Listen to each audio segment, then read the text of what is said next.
Hello students, आप सभी का मेरे यूट्यूब चैनल जियो प्लैनेट कॉर्नर पर स्वागत करता हूं।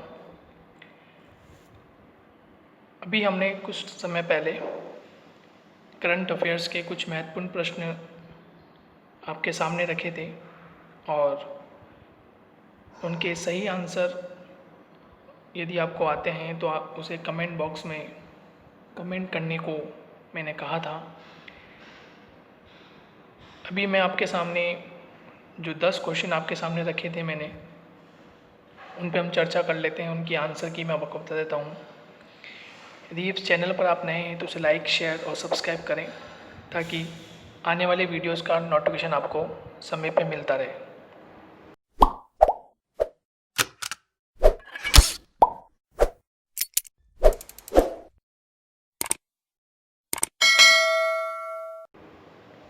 आइए शुरुआत करते हैं महत्वपूर्ण प्रश्न करंट अफेयर्स 2020 से। पूर्व में हमने जो करंट अफेयर्स की सीरीज जो हमारी चल रही थी उसमें से जो भी टॉपिक हमने पढ़े हैं वहीं से जो महत्वपूर्ण क्वेश्चन बनने की संभावना है उसी के दरमियान मैंने क्वेश्चन आपके सामने चर्चा के लिए रखे थे और बैक टू बैक अलग अलग वीडियोस अलग अलग पार्ट में मैं क्वेश्चंस आपसे पूछता रहूँगा। तो आप इस चैनल से जुड़े रहें ताकि क्वेश्चंस आपको मिलते रहें और आप अपनी तैयारी को एनालिसिस कर सकें। चलिए शुरुआत करते हैं। क्वेश्चन नंबर 1, विश्व जनसंख्या दिवस किस संस्था द्वारा मनाया जाता है? देखिए, क्वेश्चन नंबर 1, विश्व जनसंख्या दिवस चर्चा करनी है हमें विश्व जनसंख्या दिवस की। तो आपको ज्ञात होगा कि जब हम विश्व जनसंख्या दिवस का टॉपिक पढ़ रहे थे तो वहाँ मैंने आपको बताया था कि विश्व जनसंख्या दिवस जो है वो UNDP यानी संयुक्त राष्ट्र विकास कार्यक्रम, यूनाइटेड नेशन डेवलपमेंट प्रोग्राम के तहत यह विश्व जनसंख्या दिवस मनाया जाता है। और विश्व जनसंख्या दिवस प्रत्येक 11 जुलाई, ध्यान रखें, प्रत्येक 11 जुलाई को मनाया जाता है। एक्चुअल में बनाने का जो क्राइटेरिया था वो 1987 को पारित किया गया, बनाने का संकल्प लिया गया, लेकिन इसकी वास्तविक शुरुआत 1989 से मानी जाती है। 1989 से मानी जाती है। तो प्रारंभ जो हुआ वो 11 जुलाई 1989 को मानी जाती है। इसलिए प्रत्येक वर्ष हम 11 जुलाई को विश्व जनसंख्या दिवस मनाते हैं। और विश्व जनसंख्या दिवस द्वारा मनाया जाता है, ये आपका क्वेश्चन था कि विश्व जनसंख्या दिवस किस संस्था द्वारा मनाया जाता है। तो आपका करेक्ट आंसर क्या हो जाएगा? आपका करेक्ट आंसर होगा UNDP द्वारा। UNDP द्वारा विश्व जनसंख्या दिवस मनाया जाता है, यानी कि यूनाइटेड नेशन डेवलपमेंट प्रोग्राम के तहत मनाया जाता है। बहुत इंपॉर्टेंट क्वेश्चन है, ठीक है। ये क्वेश्चन आने की संभावना है, एज इट इज़ पेपर में इस तरह से क्वेश्चन बनने की संभावना रहती है। नेक्स्ट, क्वेश्चन नंबर 2 की चर्चा करते हैं। विश्व जनसंख्या दिवस का मुख्य उद्देश्य क्या है? आपको याद होगा कि मुख्य उद्देश्यों की चर्चा हमने की थी कि विश्व जनसंख्या दिवस के मुख्य उद्देश्य क्या रहे 2020 के। देखिए, ऑप्शन ए बढ़ती जनसंख्या को सीमित करना, ऑप्शन बी लिंग समानता, ऑप्शन सी माता के स्वास्थ्य संबंधित लोगों को जागरूक करना। सभी तथ्य देखिए, 3 ऑप्शन आपके सामने रखे हैं। तो जनसंख्या दिवस हम मना रहे हैं तो उसका मूल उद्देश्य जनसंख्या दिवस यदि आप मना रहे हैं तो जनसंख्या दिवस का मूल उद्देश्य क्या है? बढ़ती जनसंख्या को सीमित करना। ये तो होगा ही, निश्चित है, क्योंकि जनसंख्या जिस प्रकार से बहुत तेज़ गति से बढ़ती जा रही है तो उस जनसंख्या को कम करना भी अत्यंत आवश्यक है। और ये ज़रूरी हो जाता है कि हम जनसंख्या को किस तरह से नियंत्रित कर सकें। तो विश्व जनसंख्या दिवस मनाने का जो उद्देश्य है उसमें बढ़ती जनसंख्या तो महत्वपूर्ण होता ही है, ये तो ज़रूरी है। सेकंड ऑप्शन है लिंग समानता। लिंग समानता भी ज़रूरी है, किसी प्रकार का कोई भेदभाव नहीं होना चाहिए, चाहे वह स्त्री हो, चाहे वो पुरुष हो, चाहे बालक हो, चाहे बालिका हो। तो हमें किसी प्रकार से लिंग समानता में रखनी है, असमानता में प्रदर्शित नहीं करनी है। तो जनसंख्या दिवस का ये भी मुख्य उद्देश्य रहा। इसका मतलब ऑप्शन बी सही है। ऑप्शन नंबर सी की ओर चलें तो माता के स्वास्थ्य संबंधित, ये भी बहुत महत्वपूर्ण है कि माता के स्वास्थ्य संबंधित लोगों को, माता जो हमारी हैं उनकी संबंधित लोगों को जागरूक करना इसलिए महत्वपूर्ण हो गया क्योंकि आप सभी को पता है कि कोविड-19 का दौर चल रहा है और कोविड-19 के इस दौर में अक्सर हमने देखा है कि महिलाओं से, बालिकाओं से, लड़कियों से उनके अधिकार और स्वास्थ्य की रक्षा के लिए लड़ने की बजाय उन्हें और आलोचनाओं का शिकार होना पड़ रहा है, ठीक है, जिसके कारण घरेलू हिंसा का दबाव बढ़ता जा रहा है। और ये हमने कोविड-19 के इस दौर में देखा जहाँ पर अधिकांश महिलाएं घरेलू हिंसा की शिकार हुई है।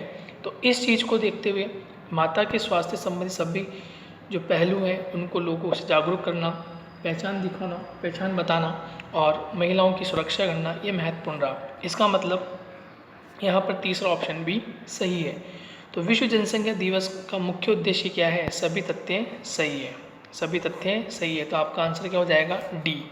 आपका आंसर क्या हो जाएगा? डी, यानी सभी तथ्य सही है, सभी फैक्ट सही हैं। और UNDP द्वारा ये कार्यक्रम विश्व जनसंख्या दिवस मनाया जाता है। तो दो क्वेश्चन की चर्चा हमने कर ली है। थर्ड क्वेश्चन है, विश्व किस वर्ष को मनाया जाना प्रारंभ हुआ? देखिए, अभी हमने चर्चा की थी 1987 में जब विश्व की जनसंख्या बहुत तेज़ गति से बढ़ रही थी, एक ऐसा ये समय था, यानी कि 1980s 1990s यानी 1980-1990 का दशक एक ऐसा दशक था जब जनसंख्या तीव्र गति से बढ़ रही थी, जो पूर्व के वर्षों में इतनी तेज़ गति से जनसंख्या नहीं बढ़ी। तो 1980-1990 के दशक की हम जब बात करते हैं तो जनसंख्या बहुत तेज़ गति से, विश्व की जनसंख्या में बहुत तेज़ बदलाव आया और उसी के तहत 1987 में ये निर्णय लिया गया कि हम प्रतिवर्ष विश्व जनसंख्या दिवस को मनाएंगे और जागरूक जनता को हम ये बताएंगे कि किस प्रकार से हम जनसंख्या को नियंत्रित कर सकते हैं, ठीक है, किस प्रकार से हम भेदभाव को कम कर सकते हैं। उसी के तहत 1987 में इसकी शुरुआत मानी जाती है, लेकिन इसकी जो वास्तविक शुरुआत है, इसकी वास्तविक शुरुआत 1989 को मानी जाती है। यानी 1989 से प्रतिवर्ष हमने विश्व जनसंख्या दिवस मनाना प्रारंभ कर दिया। तो ये एक महत्वपूर्ण बात है। विश्व जनसंख्या दिवस किस वर्ष से मनाया जाना प्रारंभ हुआ? बहुत महत्वपूर्ण क्वेश्चन को पढ़ना है, समझना है। देखिए, प्रस्तावित होना 1987, यदि क्वेश्चन ऐसे पूछता है प्रस्तावित होना या इसकी बैठक कब से शुरू होना या बैठक पर विचार करना या विश्व जनसंख्या दिवस मनाने पर विचार करना, तो वो आपको ध्यान रखना है 1987। लेकिन क्वेश्चन पूछ रहा है कि विश्व जनसंख्या दिवस किस वर्ष को मनाया जाना प्रारंभ हुआ, किस वर्ष को मनाया जाना प्रारंभ हुआ? तो आपका आंसर हो जाएगा सी। आपका आंसर हो जाएगा सी। ये 1989 से मनाना प्रारंभ कर दिया गया। तो आपको ध्यान रखना है 11 जुलाई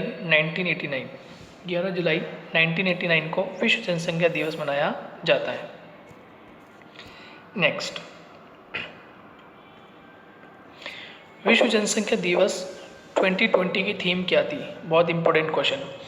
देखिए, आजकल पैटर्न थोड़ा चेंज हुआ है, चाहे हम UPSC की बात करें या अन्य PCS की बात करें, डायरेक्टली क्वेश्चन नहीं पूछते। पहले क्वेश्चन जो पूछा जाता था वो क्वेश्चन पूछते थे दिनांक पर, जैसे विश्व जनसंख्या दिवस कब मनाया जाता है? 11 जुलाई। आप कहेंगे विश्व पर्यावरण दिवस कब मनाया जाता है? तो डेट फिक्स होती थी, डेट पे क्वेश्चन पूछते थे। लेकिन आजकल डेट से क्वेश्चन ना पूछते हुए उसकी थीम पर भी क्वेश्चन पूछते हैं, उसके उद्देश्य पे भी क्वेश्चन पूछते हैं और उसकी जो संस्था है जो बनाने का कार्य करती है वहाँ से भी क्वेश्चन पूछे जाते हैं। तो बहुत अच्छा क्वेश्चन कि विश्व जनसंख्या दिवस 2020 की थीम क्या थी? देखिए, जनसंख्या नियंत्रण करना, ये तो उद्देश्य हो गया। जनसंख्या नियंत्रण करना क्या हो गया? उद्देश्य। हम थीम की बात कर रहे हैं। जनसंख्या को शिक्षित करना, ये भी बहुत ज़रूरी है कि जनसंख्या को शिक्षित भी करना है, ठीक है। महिलाओं और लड़कियों पर केंद्रित, ठीक है, ये भी महत्वपूर्ण है। महिलाओं को उच्च पोषण स्तर, ये भी महत्वपूर्ण है। ये चारों ऑप्शन जो है बहुत ही महत्वपूर्ण है किसी भी जनसंख्या को लेकर, चाहे विश्व की जनसंख्या हो या भारत की जनसंख्या हो या राजस्थान की जनसंख्या हो। लेकिन क्वेश्चन ये है कि विश्व जनसंख्या 2020 की थीम क्या है। तो स्पेसिफिक आपको थीम को ही आंसर देना है। थीम आपको जब तक नहीं पता होगी आप आंसर नहीं दे सकते, क्योंकि आप देखेंगे चारों ही ऑप्शन जो ऐसे हैं कि जनसंख्या नियंत्रण, जनसंख्या को शिक्षित करना, महिलाओं लड़कियों पर केंद्रित होना, महिलाओं का उच्च पोषण स्तर होना, ये चारों ही ऑप्शन ऐसे ऑप्शन हैं जहाँ चारों ही आंसर लगने चाहिए। लेकिन आपको एक ध्यान रखना है कि यहाँ बात जो चल रही है, यहाँ बात चल रही है जनसंख्या दिवस 2020 क्या है थीम पर। थीम को पकड़ चलना, तो जब थीम आपको नहीं पता होगी आप आंसर नहीं लगा सकते। तो आपको याद होगा मैंने पढ़ाया था आपको कि विश्व जनसंख्या दिवस 2020 की थीम क्या थी। तो विश्व जनसंख्या 2020 की थीम जो थी वो थी महिलाओं और लड़कियों पर केंद्रित। इन्हीं महिलाओं और बालिकाओं से संबंध में किस प्रकार से हमें उन्हें अधिकारों को दिलाना है, उनके स्वास्थ्य की रक्षा करना है और घरेलू हिंसा को कम करना है। क्योंकि घरेलू हिंसा सर्वाधिक किससे होती है, महिलाओं से होती है या फिर लड़कियों से, बालिकाओं के द्वारा पर होती है। इसलिए हमें महिलाओं और बालिकाओं को सुरक्षित रखने के लिए, उन्हें अधिकारों को दिलाने के लिए, मजबूत रखने के लिए, उनका स्वास्थ्य की रक्षा करने के लिए लोगों को जागरूक करना होगा। तो इस प्रकार विश्व जनसंख्या दिवस 2020 की जो थीम थी वो थी महिलाओं और लड़कियों पर केंद्रित होना। ये 4th नंबर का आपका आंसर हो जाएगा। तो क्वेश्चन नंबर 1 का आंसर UNDP, क्वेश्चन नंबर 2 का आंसर सभी तथ्य सही है, क्वेश्चन नंबर 3 का आंसर हो गया और क्वेश्चन नंबर 4 का आंसर हो जाएगा महिलाओं और लड़कियों पर केंद्र की। हम थीम की चर्चा कर रहे हैं और जब थीम की चर्चा करते हैं वहाँ आपको स्पेसिफिक आपको उसका ही आंसर देना है।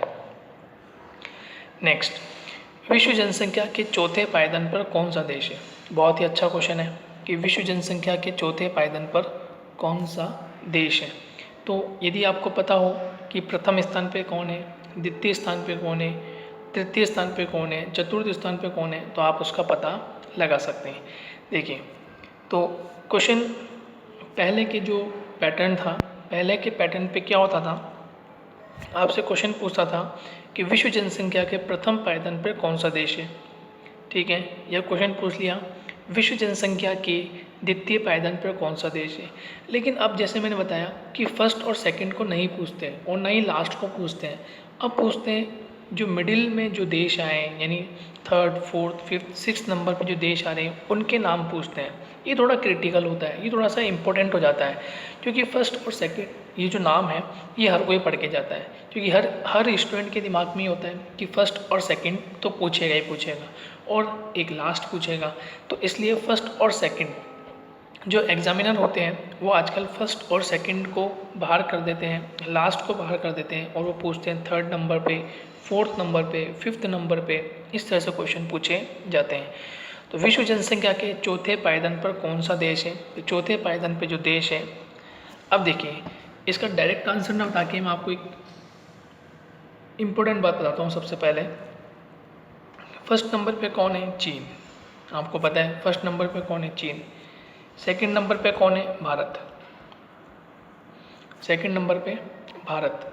3rd नंबर पे कौन है, तो 3rd नंबर पे है USA। 3rd नंबर पे कौन है, USA। और 4th नंबर पे कौन है, क्योंकि हमारे क्वेश्चन में दिया गया है कि विश्व जनसंख्या के चौथे स्थान पर कौन सा देश। तो आपको इसकी ट्रिक याद कर लेनी है और बहुत सिंपल सी है। देखिए, आपको RBSC तो पता है, ये राजस्थान बोर्ड, ठीक है।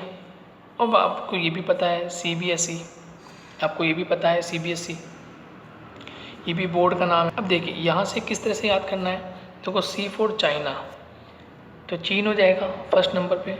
B for Bharat, B for Bharat आपको याद हो जाएगा। S for USA, S for USA ये आपको याद हो जाएगा। और E से याद हो जाएगा आपको, E से याद हो जाएगा इंडोनेशिया। E से याद क्या हो जाएगा आपको, इंडोनेशिया। यानी कि प्रथम जो 4 हैं, यानी number 1, number 2, number 3, number 4, number 4 जो है इनमें से 3 देश जो हैं, यानी 3 देश कौन कौन से, एक हो गया चीन, एक हो गया भारत और एक हो गया इंडोनेशिया। ये 3 देश जो हैं, ये तीनों देश एशिया महाद्वीप के हैं। बहुत बड़ी बात कि एशिया महाद्वीप के 3 देश, चीन प्रथम पर, भारत द्वितीय पर और तीसरे नंबर पे कौन है, इंडोनेशिया। तो प्रथम 4 जो हैं उनमें से 3 देश कौन से महाद्वीप के हैं, एशिया महाद्वीप के। और इसीलिए जब हम जनसंख्या को पढ़ते हैं तो जनसंख्या में सर्वाधिक जनसंख्या वाला जो महाद्वीप आता है वो मोस्टली हम हमेशा पढ़ते हैं कि वो एशिया महाद्वीप का नाम ही आता है। अब एशिया महाद्वीप में पूर्वी एशिया भाग, ठीक है, दक्षिण पूर्वी एशिया भाग, मध्य एशिया भाग, पश्चिमी एशिया भाग, दक्षिणी एशियाई भाग, तो ये सभी जो भाग हैं एशिया महाद्वीप के अलग अलग, यहाँ सब जगह जनसंख्या आपको सर्वाधिक देखने को मिलती है। तो इसलिए आपको ध्यान रखना है, शॉर्ट ट्रिक आपको याद रख लेनी है, CBSE क्या याद रख लेनी है, CBSE, C for China, B for Bharat, S for USA और E फॉर इंडोनेशिया। तो आपका आंसर क्या हो जाएगा। क्वेश्चन हमारा फिर पढ़ देते हैं कि विश्व जनसंख्या के चौथे पायदान पे कौन सा देश है, तो आपका आंसर हो जाएगा C यानी इंडोनेशिया, इसका सही आंसर हो जाएगा। नेक्स्ट, अमेरिकी राष्ट्रपति ट्रंप भारत यात्रा पे कौन से नंबर के राष्ट्रपति हैं। देखिए बहुत ही अच्छा क्वेश्चन है। यहाँ चर्चा हमें क्या करनी है, क्वेश्चन को अच्छे से पढ़ लेना है। अमेरिकी राष्ट्रपति ट्रंप भारत की यात्रा पे थे, फरवरी में भारत की यात्रा पे थे, ये आपको सभी को पता है। और इन्होंने भारत में विश्व का सबसे बड़ा क्रिकेट स्टेडियम, विश्व का सबसे बड़ा क्रिकेट स्टेडियम, मैं नाम नहीं बताऊंगा, आपको बताना है कि विश्व के सबसे बड़े क्रिकेट स्टेडियम जो कि भारत में स्थित है उसका स्वागत वहाँ उनका किया गया। तो आप बताएं मुझे कि उस क्रिकेट स्टेडियम का नाम क्या है। ठीक है, हम चर्चा करते हैं क्वेश्चन की। अमेरिकी राष्ट्रपति ट्रंप भारत की यात्रा पे थे, ये कौन से नंबर के राष्ट्रपति हैं। ध्यान रखना है USA के कौन से नंबर के राष्ट्रपति हैं। अब यहाँ जो पूछा जा रहा है वो पूछा ये नहीं जा रहा कि अब तक USA के कितने राष्ट्रपति बने, ये क्वेश्चन आपसे नहीं पूछा जा रहा। आपसे क्वेश्चन ये पूछा जा रहा है कि भारत की यात्रा पर जितने भी USA के राष्ट्रपति भारत की यात्रा पे आए हैं उनमें से डोनाल्ड ट्रंप का कौन सा स्थान है। यहाँ क्वेश्चन ये पूछा जा रहा है आपसे। अमेरिकी राष्ट्रपति ट्रंप भारत की यात्रा पे थे तो वो कौन से नंबर के राष्ट्रपति हैं, वे कौन से नंबर के राष्ट्रपति हैं, आपसे क्वेश्चन ये पूछा जा रहा है। Total of president of USA नहीं पूछ रहा, आपसे क्वेश्चन ये पूछ रहा है कि अमेरिकी राष्ट्रपति में से कौन से नंबर के ऐसे राष्ट्रपति हैं जिन्होंने भारत की यात्रा की है। आपको ये आंसर देना था। तो आपका आंसर क्या हो जाएगा, आपका आंसर हो जाएगा B, ये 7वें नंबर के राष्ट्रपति हैं। कौन से नंबर के राष्ट्रपति हैं, 7वें नंबर के राष्ट्रपति हैं। आपसे पूछ ले कि 6वें नंबर पे कौन से राष्ट्रपति थे, 6th नंबर पे कौन से राष्ट्रपति थे जो भारत की यात्रा पर आए, तो आपको याद रखना है बराक ओबामा, क्योंकि इससे पहले जो राष्ट्रपति थे USA के वो कौन थे, बराक ओबामा। और बराक ओबामा 2015 में भारत यात्रा पर आए थे, ये आपको ध्यान रखना है। आपसे पूछ लें कि 5वें नंबर पे कौन से थे, 7वें नंबर पे डोनाल्ड ट्रंप, 6वें नंबर पे बराक ओबामा, 5वें नंबर पे कौन थे, तो 5वें नंबर पे थे जॉर्ज डब्ल्यू बुश। ये कौन से नंबर के थे, ये 5वें नंबर के। तो आपको याद करा दिए, 3 महत्वपूर्ण हैं। लेटेस्ट आपको ध्यान रखना है कि 7वें नंबर पे कौन है, डोनाल्ड ट्रंप, ये महत्वपूर्ण है। अब आने वाले कौन होंगे ये हमें अभी याद नहीं करना, क्योंकि आने वाले तो क्वेश्चन बनाने वाले को भी नहीं पता। ठीक है, तो आपसे क्वेश्चन पूछ सकता है कि लेटेस्ट कौन है 7वें नंबर के, तो डोनाल्ड ट्रंप। इससे पूर्व पूछ सकता है कि इससे पहले कौन थे, तो 6th नंबर पे बराक ओबामा थे। पूछ सकता है इससे पहले कौन थे, यानी 5वें नंबर पे कौन थे, तो जॉर्ज डब्ल्यू बुश थे। 3 आपको याद रखना है, 5वें नंबर पे जॉर्ज डब्ल्यू बुश, 6वें नंबर पे बराक ओबामा और 7वें नंबर पे आपको ध्यान रखना है डोनाल्ड ट्रंप। ठीक है, तो इसका आंसर क्या हो जाएगा कि ये कौन से नंबर के राष्ट्रपति थे जिन्होंने भारत की यात्रा की, तो ये 7वें नंबर के राष्ट्रपति थे। नेक्स्ट, जिस प्रकार से डोनाल्ड ट्रंप भारत में यात्रा की, ठीक उसी प्रकार से हाउडी मोदी, ठीक है, उसी प्रकार से हाउडी मोदी कार्यक्रम का आयोजन हुआ। ये हाउडी मोदी का मतलब क्या हुआ, हाउडी मोदी का मतलब ये हुआ कि जब भारत के प्रधानमंत्री नरेंद्र मोदी USA दौरे पर थे तो उस समय वहाँ पर हाउडी मोदी कार्यक्रम का आयोजन किया गया। और हाउडी मोदी कार्यक्रम का जो आयोजन हुआ ये डेट पूछ सकता है किस दिन को हुआ, क्या उस समय डेट थी, दिनांक क्या थी। तो आपको याद रखना है उस समय 22 सितंबर था। तो 22 सितंबर 2019, 22 सितंबर 2019 को हाउडी मोदी कार्यक्रम का आयोजन किया गया। नेक्स्ट क्वेश्चन है, ट्रंप व मोदी, ठीक है, ट्रंप व पीएम मोदी की चर्चा में कौन सा पक्ष शामिल नहीं था। अभी जब डोनाल्ड ट्रंप भारत की यात्रा पे थे तो दोनों ही देशों के जो प्रधान नेता हैं उनके मध्य द्विपक्षीय वार्ता आयोजित की गई और उस द्विपक्षीय वार्ता में कौन सा पक्ष शामिल नहीं था। मैंने पढ़ाया था आपको कि द्विपक्षीय वार्ता में कौन सा पक्ष शामिल नहीं था या कौन सा पक्ष नहीं शामिल किया गया। देखिए, नंबर 1 सामरिक मुद्दे शामिल थे। ध्यान रखना, सामरिक मुद्दे, दोनों देशों के मध्य जो सामरिक मुद्दे हैं, सीमाओं के संबंधित जो मुद्दे हैं वो इसमें मौजूद थे।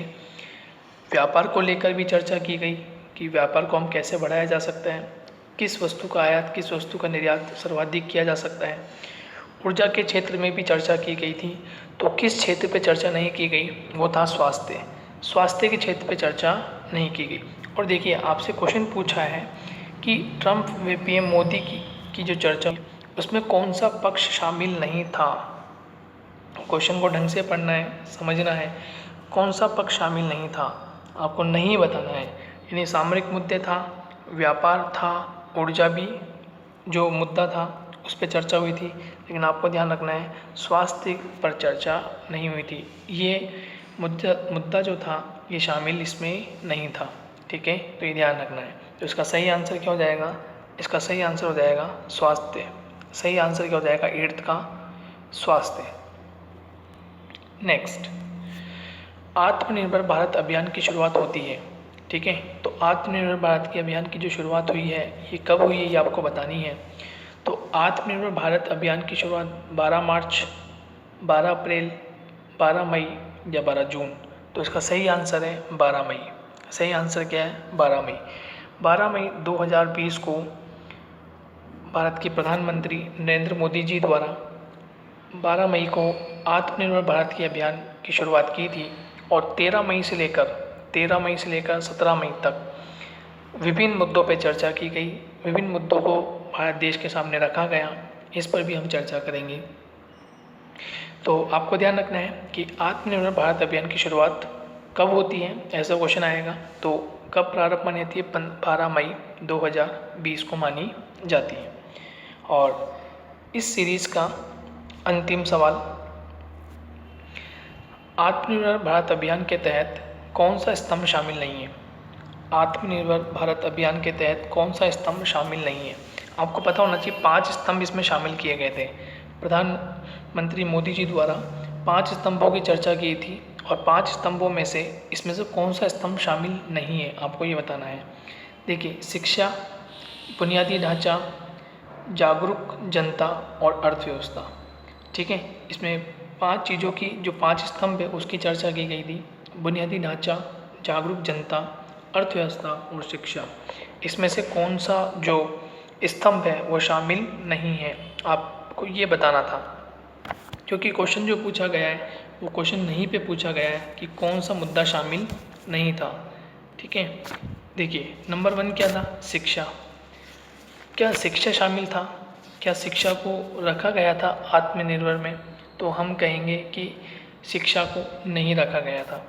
तो फिर किसे रखा गया था, तो बुनियादी ढांचे को रखा गया था कि जो हमारे MSME जो छोटे छोटे उद्योग हैं ये हमारे बुनियादी ढांचे हैं। यदि हम इन्हें मजबूत करेंगे तो हमारी अर्थव्यवस्था मजबूत हो पाएगी। जागरूक जनता, क्या इसे रखा गया था, तो ये भी बहुत ज़रूरी था कि यदि जनता जागरूक होगी तो विभिन्न प्रकार की जो क्रियाकलाप हैं जो इस कोविड-19 के इस दौर में जो बिल्कुल समाप्त से हो गए हैं, तो यदि लोग जागरूक होंगे तो अपना कार्य देख सकते हैं, संभाल सकते हैं। और कौन कौन सी योजनाएं जो चल रही हैं सरकार के द्वारा उन्हें पता होगा तो उनका लाभ उठा पाएंगे। और तीसरा जो था अर्थव्यवस्था, यानी हमारी इकोनॉमी को भी डेवलप करना है। जो कोविड-19 के इस दौर में लगभग 3 से 4 माह तक जो लॉकडाउन रहा उसमें हमारी अर्थव्यवस्था बिल्कुल चौपट सी हो गई है। हर क्षेत्र लगभग वापस नीचे की ओर आ गया है, तो उस अर्थव्यवस्था को बढ़ाने के लिए 5 स्तंभों में अर्थव्यवस्था को शामिल किया गया। 5 स्तंभों में अर्थव्यवस्था को शामिल किया, जागरूक जनता को शामिल किया, जनता को जागरूक करने के लिए कार्य किया जाएगा। बुनियादी ढांचा जो हमारे छोटे लघु उद्योग हैं उनको बढ़ाने के लिए कार्य किया जाएगा। जो हमारे MSME जो उद्योग है यानी माइक्रो स्मॉल मीडियम एंटरप्रेन्योर हैं उनको बढ़ाया जाएगा, वो बहुत ज़रूरी है। ठीक है, और किसे शामिल नहीं किया गया, क्वेश्चन आपका ये था कि किसे शामिल नहीं किया गया, तो आपको ध्यान रखना है किसे शामिल नहीं किया गया, तो शिक्षा को शामिल नहीं किया गया। किसे शामिल नहीं किया, शिक्षा को शामिल नहीं किया, तो ये आपका करेक्ट आंसर हो जाएगा। तो इस प्रकार से हमने 10 क्वेश्चन की जो मॉर्निंग में मैंने वीडियो अपलोड किया था उसमें 10 क्वेश्चन की हमने चर्चा की थी, और उस 10 क्वेश्चन का जवाब आपको कमेंट बॉक्स में देने थे। और ये वीडियो में आपको मैंने आंसर की उपलब्ध करवा दी और विथ एनालिसिस कि क्यों, कैसे और कब इसको लॉन्च किया, क्या इसका कारण रहा, क्यों ये क्वेश्चन हम इस तरह से पूछ रहे हैं आपसे। इस तरह से हम बैक टू बैक क्वेश्चंस आपके सामने लाते रहेंगे और इस तरह से हम एनालिसिस भी करेंगे क्वेश्चंस का कि क्यों, कब और कैसे। इन चीज़ों को हम पढ़ रहे हैं और किस तरह से आपके एग्ज़ाम में वो क्वेश्चन छप सकता है। तो बने रहिए नेक्स्ट वीडियो के साथ। Thank you.